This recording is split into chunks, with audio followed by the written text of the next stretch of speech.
हमने कभी श्री राम की अकेले पूजन नहीं की। हमारे घरों में हमेशा राम दरबार की पूजन होती थी, जिसमें राम, लक्ष्मण, सीता और हनुमान जी होते थे, और हम सब उनको एक तरीके से राम दरबार कहते हैं। आपने हनुमान तो जी का जिक्र किया अभिषेक, और हनुमान जी के गढ़ में हनुमान गढ़ी पहुंच गए हैं प्रधानमंत्री। आपको ये दृश्य बता दें, कहा जा रहा है हनुमान गढ़ी के ये दृश्य है जहां पर प्रधानमंत्री पहुंच गए। ये एकमात्र मंदिर है जहां पर हनुमान जी एक राजा की तरह स्थापित हैं, और एक तरह से परंपरा मानी गई है अयोध्या में कि अयोध्या में रामलला के दर्शन से पहले, वहां पर जाने से पहले हनुमान जी के दर्शन एक अपने आप में किए जाए।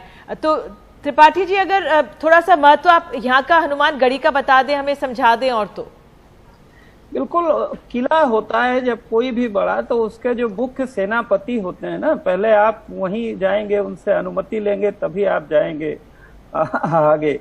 तो हनुमान जी तो प्रधान सेनापति थे राम जी के, और आम आदमी के लिए भी देखिए भगवान तुलसीदास जी ने बड़ा उसको सरल कर दिया था। हनुमान चालीसा पढ़िए, कोई भी कष्ट हो, कोई भी संकट हो, यहाँ तक कि हमारे मित्र मार्कटुली जो बीबीसी के साथ हम लोग कवर करते थे, तो वो जब भी कोई प्रॉब्लम आती थी या बाहर जाते थे, हनुमान चालीसा पढ़ने लगते थे। राम जी तो बहुत बड़े हैं, हनुमान जी से ही काम चल जाता है। और उसके बाद वहाँ एक कनक भवन मंदिर है, जहाँ राम जी की एकदम जैसे जीवित रूप में लिविंग गॉड के तौर पे वहाँ उनकी पूजा होती है, उनका भोग लगता है, उनका शयन होता है, स्नान होता है, सीता जी का श्रृंगार रूम है, और लोग उनको चिट्ठियां लिखते हैं अपनी समस्याओं के लिए। तो ये दो प्रमुख स्थान हैं। अब तीसरा ये अभिषेक, मैं आपको बता दूं त्रिपाठी जी की जैसे हनुमान जी का भी किस तरह से राजनीति में प्रयोग होता है, क्योंकि तमाम संदेश दिए जाते हैं। कमलनाथ जी कल से मेरे ख्याल से 24 घंटे की हनुमान चालीसा का पाठ करवा रहे हैं, भगवा रंग में उन्होंने अपने आप को ट्वीट किया है। साथ ही मेरे ख्याल से अब राजस्थान में भी हनुमान चालीसा का पढ़ना पड़ेगा अशोक गहलोत को, जिस तरह की खबरें आ रही हैं।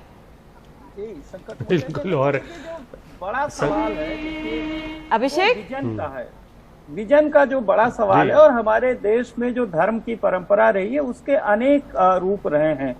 उसमें सगुण भी है, निर्गुण भी है, और ये कहा गया कि निर्गुण चूंकि जरा मुश्किल होता है, इसलिए सगुण मूर्ति पूजा वगैरह आई। लेकिन राम के दो रूप हमेशा रहे हैं। वो कहते हैं ना कि एक राम दशरथ का बेटा, एक राम घर घर में बैठा। घर घर में क्या, एक एक हृदय में बैठा, सांस सांस में राम मानते थे। और इसके देखिए दो विजन थे।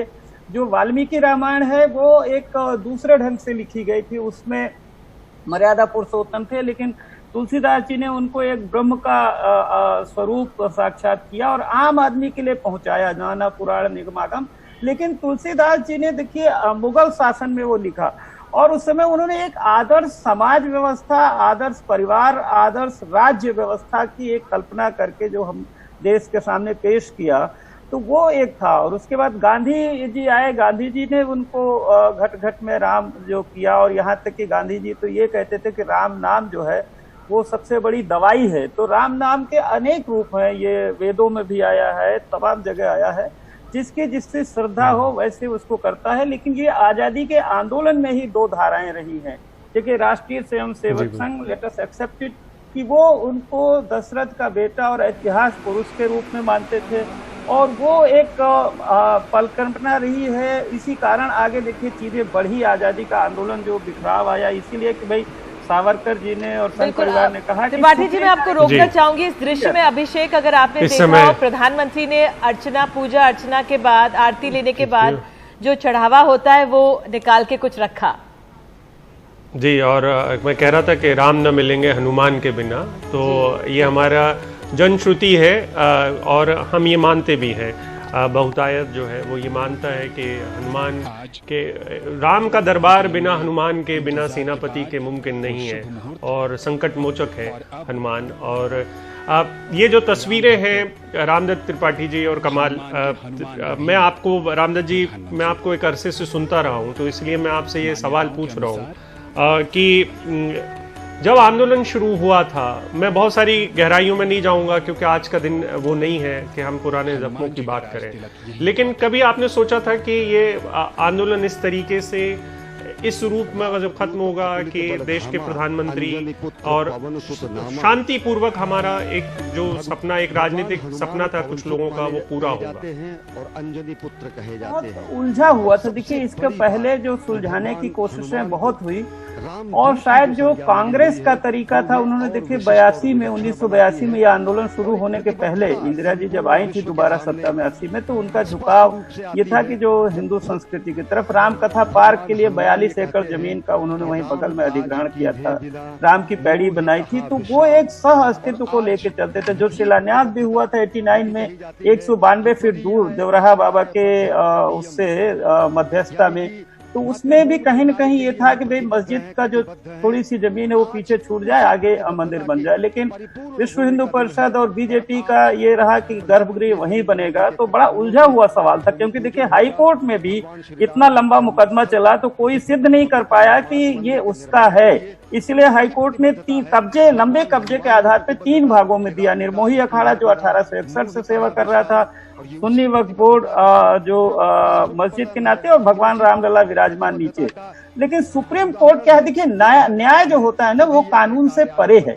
कानून न्याय के मदद के लिए होता है और इसीलिए विशेष शक्तियां दी जाती हैं। तो सुप्रीम कोर्ट ने अपने विजडम में, कलेक्टिव विजडम में, उन्होंने 5 जजेस ने सर्वसम्मति से, मुझे लगता है कि ये झगड़ा ही सुलझ जाए जी। हमेशा बिल्कुल, आपने जो कहा त्रिपाठी जी, कलेक्टिव विजडम की बात की, और जो अभिषेक ने आपसे सवाल पूछा था कि क्या कभी हमने सोचा था कि प्रधानमंत्री आएंगे और इस तरह से ये कार्यक्रम होगा। त्रिपाठी जी, मैं आपसे ये पूछना चाह रही थी, क्या बीजेपी ने इस पूरे आंदोलन को जिस तरह से अपना लिया था, और कांग्रेस भले ही जिस तरह से आपने इंदिरा गांधी का वर्णन किया कि 42 एकड़ उन्होंने जमीन दी रामकथा पार्क के लिए, राम की पैड़ी उस दौर में बनवाई गई, ताला भी तब खुलवाया गया, राजीव गांधी का जिक्र होता है, नरसिम्हा राव का जिक्र होता है, लेकिन उन्होंने इस आंदोलन को अपनाया नहीं जिस तरह से बीजेपी ने अपना लिया था। हाँ, तो इसलिए कि देखिए, हर एक का एक डीएनए होता है। कांग्रेस की जो परंपरा थी, कितना भी उसमें विकृति आ जाए, लेकिन उसके डीएनए में था कि भाई सभी धर्म बराबर हैं और स्टेट को अपने को थोड़ा अलग रखना चाहिए।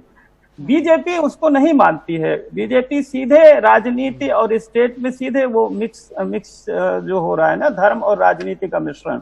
इसीलिए पालमपुर प्रस्ताव बीजेपी ने 89 में पास किया, बाकायदे आडवाणी जी को डिप्यूट किया गया, जुड़े। तो ये दोनों विजन में फर्क है। देखिए, कांग्रेस भले कमजोर हो या ना हो, कांग्रेस एक हमारे आजादी के आंदोलन का जो विजन था उसको रिप्रेजेंट करती थी, और ये जो संघ का विजन था भारत के बारे में, ये दोनों अलग अलग विजन है।